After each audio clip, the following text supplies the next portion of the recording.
Right. But then, like I said, these fans came along with a jumpsuit, and that's how the Elvis thing evolved.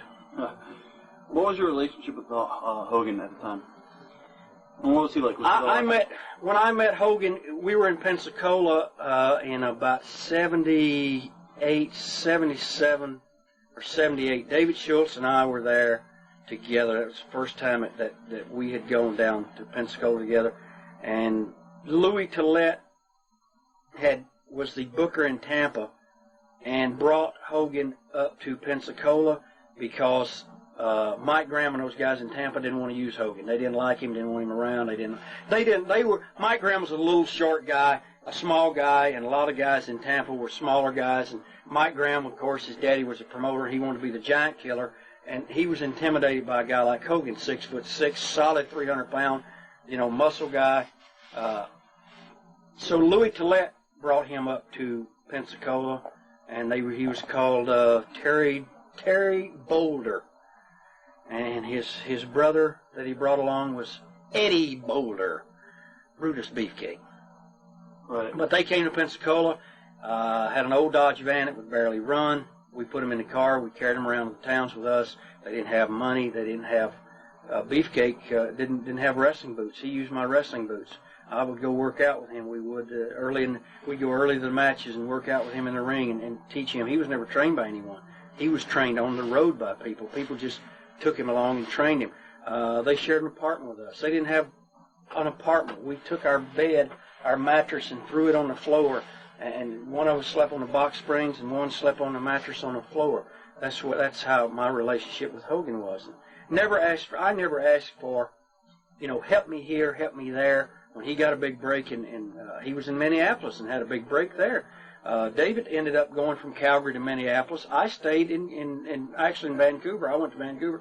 I stayed there. David went to Minneapolis and did very well with Hogan, and then went on to the WWF the first year with Hogan. I didn't. I never called and said, look, David, help me. Want to talk to Hogan? Bring me in.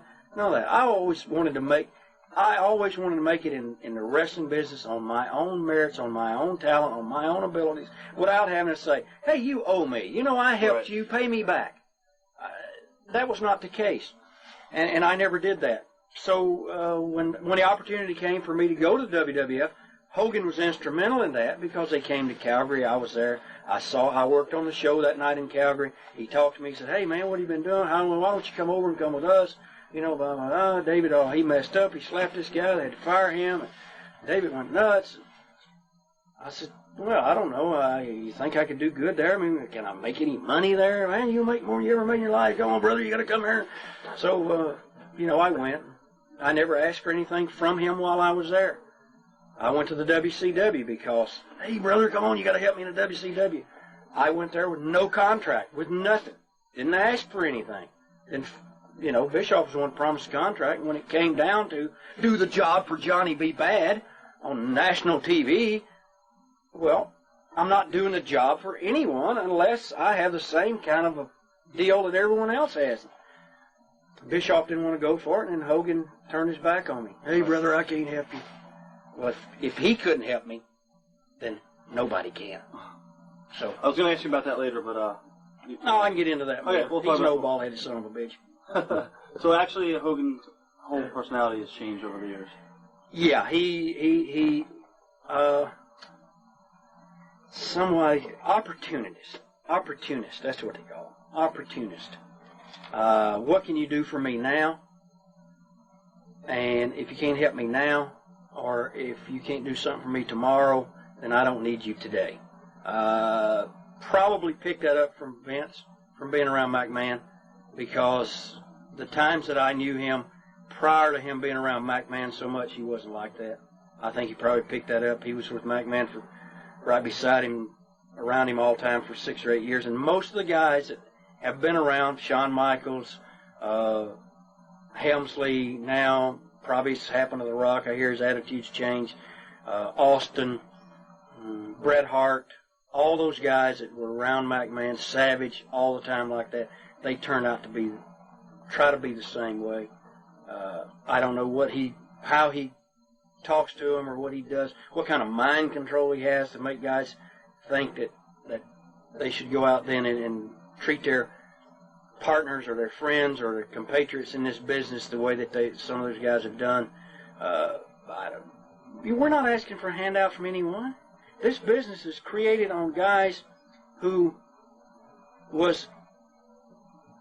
If I started with Kevin Sullivan, he ended up being a booker in the Mid-South Territory, and then his friend was Ted DiBiase and the Junkyard Dog and Parl Orndorff and the Honky Tonk Man and Jimmy Hart. Then when he got to be the booker, he brought his whole crew into that territory. It's much what I said earlier about Robert Fuller. When he was booking in Memphis, he took his whole crew, which was Joe LeDuc, Fuji Tanaka, the Mongolian Stomper, and his brother, and Jimmy Golda, and they all left as a group and went away. Each booker always had his group of guys he always brought in to wherever he went. And for some reason, Hogan never tried to keep his group together, and consequently, we've talked about this, myself, Greg Valentine, Jimmy Hart, a bunch of us. His downfall in the WCW was the fact that he never kept his group together that could solidify his power. Because when you're grouped together like that, you are a very powerful force. You're a union within a non-union organization, because if the booker gets fired, normally all his friends that he brought in get fired too.